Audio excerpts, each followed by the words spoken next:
Cada noche era el mismo ritual, la misma danza silenciosa en la penumbra.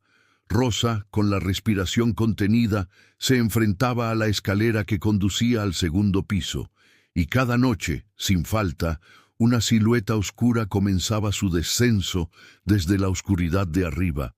Una sombra sin cuerpo, un contorno vago que se deslizaba por los escalones con una gracia inquietante. Al principio intentó ignorarla. Se decía a sí misma que era un juego de luces, una mala pasada de sus ojos cansados. Aceleraba el paso, subiendo casi de dos en dos, con el corazón martilleándole en el pecho, sintiendo una presencia fría rozarla al pasar. Pero la curiosidad, esa comezón insoportable en el fondo de la mente, comenzó a ganarle la partida al miedo. ¿Quién o qué era esa sombra? ¿Qué quería?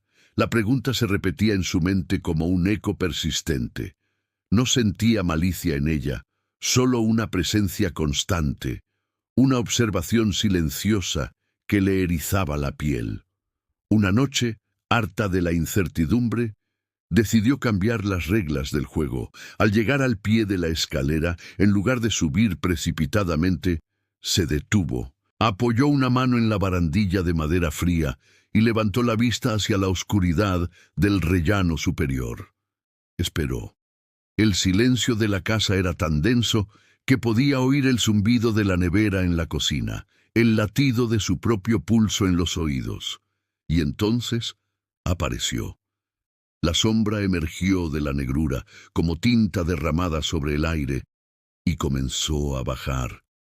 Un escalón, dos, tres. Pero al ver que Rosa no se movía, se detuvo a mitad de camino. Permaneció allí, inmóvil, una mancha de vacío suspendida en el espacio. El aire se cargó de una tensión palpable. Rosa tragó saliva. El sonido resonó en el silencio sepulcral. Se armó de valor. Su voz, apenas un susurro tembloroso que se perdió en la inmensidad del pasillo. ¿Quién eres? No hubo respuesta. Ni un sonido, ni un movimiento. Solo el silencio y la figura inmóvil observándola desde arriba. La sombra parecía absorber la poca luz que se filtraba desde la sala de estar, volviéndose aún más oscura, más definida. Rosa sintió un escalofrío recorrerle la espalda, pero no retrocedió. Ya había llegado demasiado lejos. «¿Qué quieres de mí?», insistió, con la voz un poco más firme esta vez. De nuevo, el silencio fue su única compañía. La frustración comenzó a mezclarse con el miedo. Estaba cansada de vivir con ese misterio, con esa presencia que la acechaba en su propia casa. Con una determinación repentina, decidió que, si la sombra no bajaba, ella subiría. Puso un pie en el primer escalón. En ese preciso instante, la sombra reanudó su descenso, pero esta vez con una velocidad antinatural. No bajaba escalón por escalón, sino que se deslizaba, fluía hacia ella como un río de oscuridad. Rosa se quedó paralizada, incapaz de moverse, observando cómo la figura se abalanzaba sobre ella. No sintió un impacto, no hubo dolor. Solo un frío glacial que la envolvió por completo, un frío que parecía calarle hasta los huesos, hasta el alma. Cerró los ojos con fuerza, esperando lo peor. Cuando los volvió a abrir, todo estaba en calma. La sombra había desaparecido. El pasillo estaba vacío.